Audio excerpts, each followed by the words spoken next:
So ఏంటి మరి ఏంటి ఆ వ్యాఖ్యలకి ఏం సమాధానం చెప్తారు మరి? తెలంగాణ నేల మీద రైతుల పొలాల్లో మొలకెత్తనీయని చరిత్ర వాళ్ళది. హ్మ్. మాది ఆ చరిత్ర కాదు. మాది హ్మ్. మొలకెత్తించిన చరిత్ర, అదే విధంగా మొలకెత్తించిన చరిత్ర, అదే విధంగా నీటిని హ్మ్. నదీ నీటిని ఎందుకంటే కృష్ణా గాని, గోదావరి గాని మొత్తం 2014కు ముందు ఏమిచ్చిల్లు, 2014 తర్వాత మా చేతికొచ్చిన తర్వాత ఏమొచ్చిందన్నది కూడా నేను కూలంకుషంగా చెప్తా. 2014లో కృష్ణా మీద ముఖం మీద 100 టీఎంసీలు. హ్మ్. అదే విధంగా గోదావరి మీద దాదాపు 600 కిలోమీటర్ల గోదావరి మీద అదొక 80 టీఎంసీలు. హ్మ్. ఎస్ఆర్ఎస్పీ మాట్లాడండి కదా, ఎస్ఆర్ఎస్పీ కట్టినం అది ఇదని. హ్మ్. ఎస్ఆర్ఎస్పీ కెపాసిటీ ఎంత అండి? 80 టీఎంసీలు. హ్మ్. అసలు గోదావరి మీద నీటి హక్కు తెలంగాణ వాటా ఎంత? 968 టీఎంసీలు. హ్మ్. 968 టీఎంసీలకు ఒక 80 టీఎంసీలు మన ముఖం మీద కొట్టి నేను ఇచ్చినా అంటే ఎట్లా అండి? మేము కట్టామంటే ఎట్లా అండి? మరి హ్మ్. 600 కిలోమీటర్ల గోదావరి ప్రవాహంలో మిగతా ప్రాజెక్టులు ఎందుకు కట్టలేదు? 600 నేను అంటున్నా, మళ్ళీ కూడా చెప్తున్నా, ఎందుకంటే దాదాపు 968 టీఎంసీలు ఎందుకు మాకు నేలకు ఇవ్వలేదు? మా నేలను ఎందుకు కరువు ప్రాంతంగా చేసిల్లు? మా నేలను ఎందుకు బీటలు పడేటట్టు చేసిల్లు? మా నేల ఎందుకు వలస వేటట్టు చేసిల్లు? గత హ్మ్. ప్రభుత్వాలే కదా అండి. ఇప్పుడు 2014కు ముందు నిజంగానే వీళ్ళు హ్మ్. ఏమైనా నీళ్ళు ఇచ్చిందా అంటే వాస్తవంగా నీళ్ళు ఇవ్వలేదు. నీళ్ళు హ్మ్. ఇవ్వలేదు కాబట్టి తెలంగాణ ఉద్యమం వచ్చింది. అదేవిధంగా కలిపేటప్పుడు కూడా దుర్మార్గం చేసింది కదా. ఇవన్నీ మాట్లాడుకుంటే పెద్ద చరిత్ర. హ్మ్. ముఖ్యంగా ఏంటంటే తెలంగాణ నేలకు ఏదైనా కూడా ఇప్పుడు కృష్ణా గాని, గోదావరి గాని కిందికే ఉంటది కాబట్టి పైకి ఎత్తిపోవాల్సి వస్తుంది. హ్మ్. నిన్న. పైన ఎత్తిపోసుకోవాల్సిన క్రమంలో, ఎందుకంటే మేము ఎత్తిపోసుకున్న వాటర్ ను కూడా ఇంతవరకు ప్రాజెక్టు కట్టలేదంటే ఎంత దుర్మార్గమైన మాట అండి. హ్మ్. ఇప్పుడు కృష్ణా మీద ఎన్ని చేసినాం, ఏ విధంగా చేసినాం అనేది కూడా నేను చెప్తా. ఎందుకంటే హ్మ్. ఇప్పుడు వీళ్ళు పాలమూరు రంగారెడ్డి విషయంలో గానీ, అదే విధంగా మిగతా పెండింగ్ ప్రాజెక్టుల విషయంలో గానీ నిన్న పచ్చి అబద్ధాలు మాట్లాడుతున్న రేవంత్ రెడ్డికి నేను సూటిగా క్వశ్చన్ అడుగుతున్నా. హ్మ్. హరీష్ రావు గారు కేసీఆర్ గారితోనో లేకపోతే కేటీఆర్ గారితోనో చర్చించే స్థాయి నీది కాదు నీటి విషయంలో. నా స్థాయి నీది, నిజంగా చెప్తున్నా. నాతో పోటీ స్థాయి పడి దాకా వద్దులేండి. లేదు లేదు, ఆయన అన్నాడు కదా, హ్మ్. నేను హ్మ్. మాట్లాడి అదే అన్నాడు కదా అండి. ఇప్పుడు ఆయన హ్మ్. అన్న మాట నేను అంటున్నా, నా స్థాయిలో నాతో చర్చకు రా. హ్మ్. ఆయన నాతో గెలిస్తే ఆయన అన్నాడు కదా, నువ్వు నాతో గెలిస్తే నేను రాజకీయ నువ్వు ఎట్లా చెప్తా అట్లా. ఆయన హ్మ్. కొడంగల్లో ఓడిపోయినా ఆ మాట నిలవలేదు. హ్మ్. అదే విధంగా ఇతర ప్రాంతాల్లో ఓడిపోయినా ఆయన మాట తప్పిండు. అదే హ్మ్. విధంగా మళ్ళీ కూడా నేను చెప్తున్నా, నాతో చర్చకు రా. ఒకవేళ నేను ఓడిపోతే హ్మ్. నువ్వన్నా మాట తప్పినావు కానీ నేను మాత్రం మళ్ళీ బీఆర్ఎస్ పార్టీ కానీ లేదా రాజకీయాలకే రాను. హ్మ్. ముఖ్యంగా చెప్తున్నా, ఎందుకంటే చాలా అంశాలు మాట్లాడుకుంటే హ్మ్. కృష్ణా మీద కృష్ణా మీద గతంలో వీళ్ళు అన్యాయం చేసిన విషయం మీకు తెలుసు, నాకు తెలుసు, అందరికి తెలుసు. ఎందుకంటే 100 టీఎంసీల కంటే ఎక్కువ కూడా ఎప్పుడు రాలేదు. నిజాం కాలంకి ముందు నుంచే ఇప్పటి వరకు 2014 వరకు మనకు నీళ్ళు రాలేదు. 2014 నుంచే 299 టీఎంసీల నీళ్లను మనం ఎత్తిపోసుకుంటాం. అది కూడా 299 టీఎంసీలు గత, ఎందుకంటే ఇప్పుడు నిర్ణయించిన వాటా కూడా కాదు. ఇది చాలా ఏళ్ల కింద, ఎందుకంటే 1969లో ఏదో బచావత్ ట్రిబ్యునల్ వాటా, ఎందుకంటే అప్పుడు గోదావరిలో అవన్నీ ఏ ఇచ్చిపెట్టి విధంగా అయితే పదేళ్ల తెలంగాణకు మీరేం చేయలేకపోయారనే చెప్పరాదే. అవన్నీ ఎందుకు?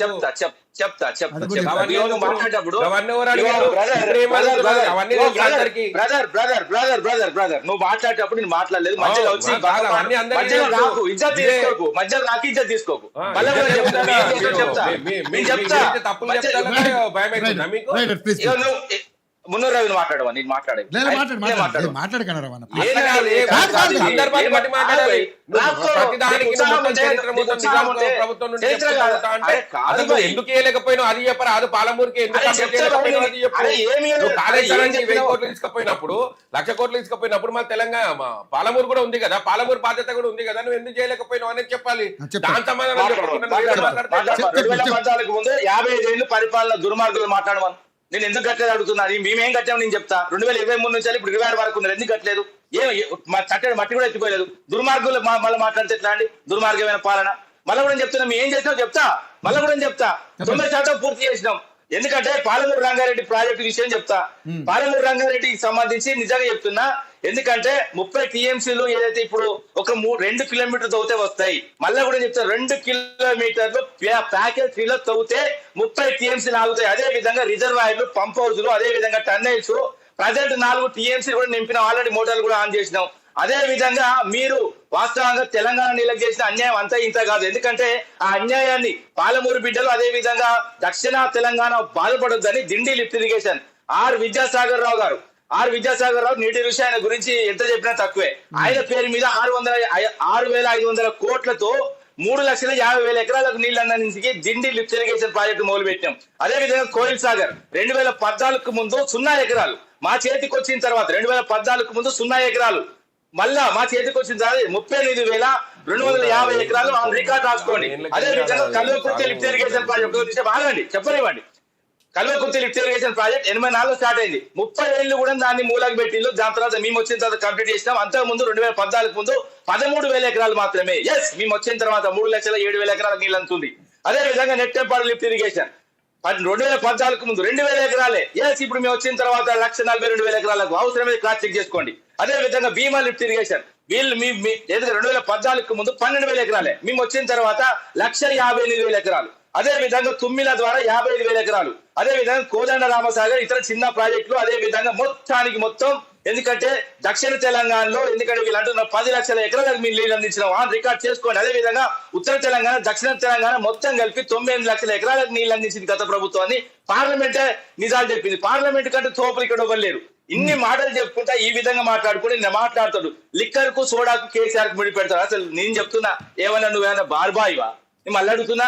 ఒక హేట్ స్పీచ్ అని తీసుకొచ్చిన ఫస్ట్ హేట్ స్పీచ్ లో ఫస్ట్ నువ్వుగాల్సింది. అదే విధంగా రద్దయిన 1,000 రూపాయల నోటు కేసీఆర్. నేను ఏమంటున్నా, కేసీఆర్ గారు రద్దయిన నోటు కాదు, చెలామణిలో ఉన్న నోటు. అదే విధంగా నేను మళ్ళీ కూడా చెప్తున్నా, ఏదైతే రేవంత్ రెడ్డి చెలామణిలో ఉన్న దొంగ నోటు, తెలంగాణలో చెలామణిలో ఉన్న దొంగ నోట్లు మోసిన చరిత్ర నీది, మాది కాదు కదా. మేము తెలంగాణ కన్నీళ్ళ మోసినాం, తెలంగాణ బాగు కోసం పనిచేసినాం. దాదాపు 9.5 ఏళ్లలో 9 లక్షల ఎకరాలకు నీళ్ళు అందించినాం. ఎస్, నేను అంటున్నా గోదావరి మీద ఎందుకు ప్రాజెక్ట్ కట్టలేదు? 600 కిలోమీటర్ల గోదావరి ప్రవాహంలో ఒక ఎస్ఆర్ఎస్పీ తర్వాత దాని తర్వాత ఎక్కడ ఉండండి ప్రాజెక్టు మళ్ళీ కూడా చెప్తున్నా. ఎస్ఆర్ఎస్పీ తర్వాత డైరెక్ట్ మన ధవళేశ్వరం ఉండేది. ఎందుకంటే ఆంధ్రాకు నీళ్ళు ఇచ్చారు వీళ్ళు. నేను మళ్ళీ వచ్చిన కేసీఆర్ గారు వచ్చిన తర్వాత ఎస్ ఎస్ఆర్ఎస్పీ తర్వాత సుందిల్లా నేను మళ్ళీ కూడా మాట్లాడుతున్నా. ఎందుకంటే చాలా పెద్ద చరిత్ర ఇది. ఒక్కరోజు చరిత్ర 60 ఏళ్ళు చరిత్ర. అదే చెప్తా ఒక్క నిమిషం ఆగండి ప్లీజ్, దయచేసి ఆగండి. ఎందుకంటే ఇది మధ్యలో ఆపకండి, ఎందుకంటే ఫ్లో పోతుంది. మళ్ళీ కూడా ఎస్ఆర్ఎస్పీ తర్వాత ఒక్కసారి ఎస్ఆర్ఎస్పీ ఉండే. ఎస్ఆర్ఎస్పీ తర్వాత సదర్మాట్ తర్వాత ఎల్లంపల్లి తర్వాత సుందిల్ తర్వాత అన్నారం తర్వాత మేడిగడ్డ తర్వాత సమ్మక్క సాగర్, దాని తర్వాత సీతమ్మ సాగర్. ఈ విధంగా ఎందుకంటే 968 టీఎంసీలు రావాలో మనకు. అంతకుముందు 100 టీఎంసీలు ఇస్తే గౌరవ కేసీఆర్ వచ్చిన తర్వాత 2014 నుంచి 23 వరకు మేము 400 నుంచి 500 టీఎంసీలు ఎత్తిపోసుకున్నాం. ఎస్, ఈ రోజు గౌరవ కేసీఆర్ గారు చేయబట్టి 20 లక్షల ఎకరాలకు నీళ్ళు అంటుందని నేను అనలేదు. కాళేశ్వరం ద్వారా 20 లక్షల ఎకరాలకు నీళ్ళు అంటుందని అసెంబ్లీలో డైరెక్ట్ ఉత్తమ్ కుమార్ రెడ్డి ఒప్పుకున్నాడు. ఈ రోజు కాళేశ్వరం కూలిపోయింది, కుంగిపోయింది అంటారు. ముఖ్యంగా కాళేశ్వరం అంటే 3 బ్యారేజీలు, 15 రిజర్వాయర్లు, అదే విధంగా 19 సబ్ స్టేషన్లు, అదే విధంగా 21 పంప్ హౌస్లు, అదే విధంగా 203 కిలోమీటర్ల సొరంగాలు, అదే విధంగా 1531 కిలోమీటర్ల గ్రావిటీ కెనాల్స్, అదే విధంగా 9 కిలోమీటర్ల ప్రెజర్మెంట్స్, అదే విధంగా 141 కిలోమీటర్ల స్టోరేజ్ కెపాసిటీ, అదే విధంగా 530 మీటర్లు ఎత్తిపోసినాం. అదే విధంగా 240 టీఎంసీలు వాడుకుంటున్నాము. ఎస్, నేను చెప్తున్నా ఆన్ రికార్డ్ 20 లక్షల ఎకరాల నీళ్లు. మొన్న అంతకుముందు కొండ సురేఖ నీళ్లు వదిలిపెట్టింది, అదే విధంగా ఉత్తమ్ కుమార్ రెడ్డి నీళ్లు వదిలిపెట్టిండు. ముఖ్యంగా ఏంటంటే ఒక్క బ్యారేజ్ మీద రాజకీయం చేసుడు బంద్ చేయండి. ఒక్క బ్యారేజ్ కాదు కాళేశ్వరం అంటే. మళ్ళీ కూడా చెప్తున్నా, ఇంతకుముందు మిత్రుడు మాట్లాడుతూ కేసీఆర్ ఇంట్లకే పోయినాయి, కేసీఆర్ ఫామ్ హౌస్ ఇంట్లకే పోయినాయి, కొండ పోచమ్మ సాగర్ అంటే ఫస్ట్ విషయాలు తెలుసుకోవాలి. కొండ పోచమ్మ సాగర్ ఎన్ని ఎకరాలు నీళ్ళు అంతుంది? నేను చెప్తున్నా 2,85,280 ఎకరాలు. మళ్ళీ కూడా చెప్తున్నా 2,85,280 ఎకరాలకు నీళ్ళు అందుతున్నాయి. కేసీఆర్ గారు ఫామ్ హౌస్ లో వ్యవసాయం చేసేది 60 ఎకరాలు. ఒక రైతుగా అక్కడ మేము నీళ్లు వాడుకుంటున్నాం. మా ఫామ్ హౌస్ లో వ్యవసాయం నడుస్తుంది. కాంగ్రెస్ నాయకుల బీజేపీ నాయకుల ఫామ్ హౌస్ లో వ్యభిచారం ప్యాకెట్ నడుస్తుంది. అవసరమైతే మీరు రాండి, నేను చూపెడతా. కాంగ్రెస్ 100% నడి రోడ్డు మీద అదే విధంగా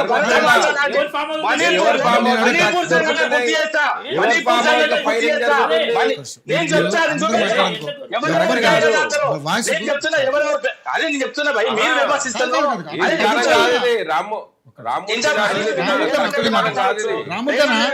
రామూర్తి గారు ఈ వ్యభిచారాలు వద్దండి.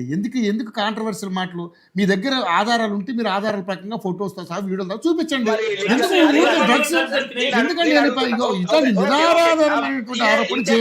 ఇంతే పద్ధతిగా మాట్లాడుకుందా. నేను అంటున్నా మరి రేవంత్ రెడ్డి నోటికి ఏమైంది? రేవంత్ నోట్లో ఒడ్డురిండు, లిక్కర్ అని మాట్లాడింది, సారాకు మాకు పనిచేసిందే కేసీఆర్ కదా. ఎవరు మీ అక్క సారదాలో వేసలేదా? తెలంగాణ ఇజ్జత్ తీసుకపోయి టీఆర్ జైల్లో ఎవరు కూర్చోబెట్టారు? టీఆర్ జైల్లో తీసుకుపోయి ఇజ్జత్ తీసుకుపోయి ఎవరు కూర్చోబెట్టారు? తెలంగాణ అస్తిత్వాన్ని తీసుకుపోయి టీఆర్ జైల్లో ఎవరు కూర్చోబెట్టారు? ఎవరు కూర్చోబెట్టారు తెలియదా? ఆయన పూర్తి తెలియదా? ఎవరెవరు చేసిందని ఓకే అది కాదు బా నేను కూడా చెప్తున్నా ఒక నిమిషం దేశంలో ఏ కుంభకోణం చేస్తే మీరే ఉంటారు. మీ పార్టీలో అరే, ఏ డ్రగ్స్ తీసుకో మీ ఫామ్ హౌస్ లో దొరుకుతుంది. ఏ డ్రగ్స్ తీసుకో మీ నాయకుడు ఫామ్ హౌస్ లో దొరుకుతుంది. భయ్ అరే కౌంటర్ కాదు భయ్ నేను మాట్లాడేది వినండి. కవితక్క గురించి మీరు మాట్లాడండి, దానికి సమాధానం చెప్పాలా వద్దా? నువ్వు పెద్ద ఆరోపణ చేసినావు. ఇట్లాంటి 100 ఆరోపణలు వస్తుంటే మీరు చెప్తా పోతే మరి టైం రేవంత్ రెడ్డి డైరెక్ట్ సోనియా గాంధీని బలిదేవత అన్నాడు. అది నిజమా? అదే విధంగా రేవంత్ రెడ్డిని డైరెక్ట్ ఎప్పుడు అయిపోయింది సార్, ఆయన పార్టీలో లేనప్పుడు అన్నాడు లేండి సార్. అన్నాడు తెలంగాణ రావాలి రావాలి అన్నప్పుడు ఆ టైంలో కోపం వచ్చింది అన్నాడు. కవిత గారితో రేవంత్ 36 కంపెనీలు ఒకటే ఇంట్లోకి రిజిస్ట్రేషన్ అన్నారు. మరి ఇప్పుడు కాదు సార్, మరి అట్లా అనుకుంటే సార్ ఒక్క నిమిషం రామూర్తి గారు అలా అనుకుంటే మరి కేసీఆర్ గారు నిండు సభలో నా తెలంగాణకి ఈ రోజు మనకి ప్రసాదించింది సోనియా గాంధీ, ఆవిడకి ధన్యవాదాలు చెప్పిండు ఆయనే. తర్వాత మళ్ళీ తెలంగాణ విలనేమో సోనియా గాంధీ అని, తెలంగాణ విలనే కాంగ్రెస్ పార్టీ అని అన్నారు. ఈ మరి మీరు ఏమన్నా ఏ లెక్క తీసుకోవాలి మరి? ఆ మాట ఎందుకన్నారో చెప్తా. అంటే సందర్భాన్ని బట్టి మాట్లాడతారు చెప్తే, అప్పుడు సందర్భాన్ని బట్టి రేవంత్ రెడ్డి గారు ఎట్లా మాట్లాడారు బలిదేవతని? అంటే అవునా, సందర్భాన్ని బట్టి అదే అంటున్నా. మరి మీరు ఎవరు కూడా నిజాయితీగా మాట్లాడరు. మరి నేను అది కాదండి, నిండు సభలో సోనియా గాంధీ తెలంగాణ ఇవ్వడానికి సహకరించిందని చెప్పినావు. మేము అట్లా దొంగసాటుగా ఈ పార్టీలో ఉన్నప్పుడు ఆ మాట ఆ పార్టీలో ఉన్నప్పుడు మాట మాట్లాడలేదు. మరి విలన్ కూడా మీరే చెప్తున్నారు. అవును, తెలంగాణకు విలనే కాంగ్రెస్ పార్టీ విలను, తెలంగాణ ఏర్పాట్లో విలన్ అండి. ఇందిరాగాంధీ గానీ లేకపోతే కలిపినప్పుడు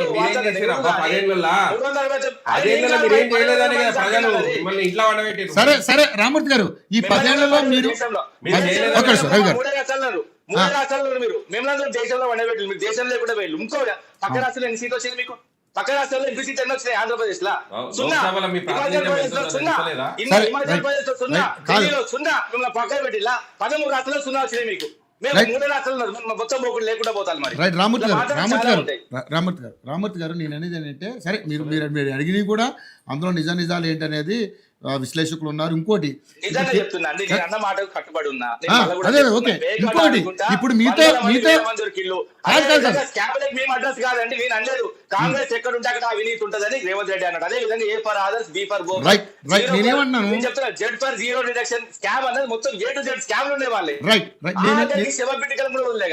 నేను కూడా అనేది ఏంటంటే రామూర్తి గారు, ఇప్పుడు ఇదే మున్నూరు రవి గారు మొన్నటిదాకా మీ పార్టీలో ఉన్నారు కదా, మీ పూర్వపరాలు మొత్తం తెలుసు కదా ఆయనకి. ఈ రోజు సపరేట్ గా వచ్చి నివేదించాల్సిన అవసరం లేదు కదా. మా పార్టీలో ఉన్నప్పుడు ఆయనే వాస్తవంగా మంచిగానే ఉన్నాడు, అందరితో బాగున్నాడు. అక్కడికి పోయిన తర్వాత ఇట్లా మారదు ఏ పార్టీ గతంలో రాజకీయ నాయకులు ఎట్లుండే అంటే, ఒక పార్టీకి వెళ్ళి పోయేటప్పుడు నాకు ఆ పార్టీ సేవ చేసింది, నా పార్టీ అది చేసింది ఇది చేసింది అని చెప్పి